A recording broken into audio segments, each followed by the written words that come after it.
जागतिक कॅन्सर दिनाचे औचित्य साधून भारतीय जैन संघटना व जैन सिनियर सिटीजन ऑर्गनायझेशन जेनेस्को यांच्या संयुक्त विद्यमाने रविवार दिनांक 2 फेब्रुवारी 2025 रोजी सायंकाळी 4 वाजता महावीर सांस्कृतिक भवन, शुक्रवार पेठ येथे कॅन्सर आजार व उपचार या विषयावर कॅन्सर तज्ज्ञांचे जनजागृतीपर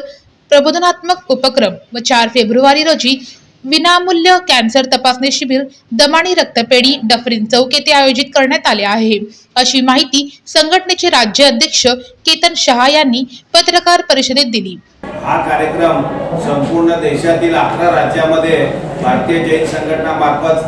त्याचे आयोजन केलेलं आहे। त्याचा उद्देश एकच आहे की महागडा आजार आहे आणि महागडा आजारावरून पैसे खर्च केले तर जातातच आहे, त्याचबरोबर ते मनुष्य वाचायचे पण चान्सेस कमी असतात आणि ते ज्यावेळेला कळतं त्यावेळेला तिसऱ्या किंवा चौथ्या स्टेजला आपल्याला ते लक्षात येतं। त्याच्यासाठी पहिल्या स्टेजला लक्षात यावं म्हणून हे प्रबोधन करणं आणि त्याच 4 तारखेला आम्ही दमाणी रक्तपेढी जिथं आहे तिथं रेड क्रॉस सोसायटी यांच्या संयुक्त विद्यमाने व सिव्हिल हॉस्पिटलच्या तज्ज्ञ डॉक्टरांच्या हस्ते महिलांचं चेकिंग सुद्धा ठेवलेलं आहे,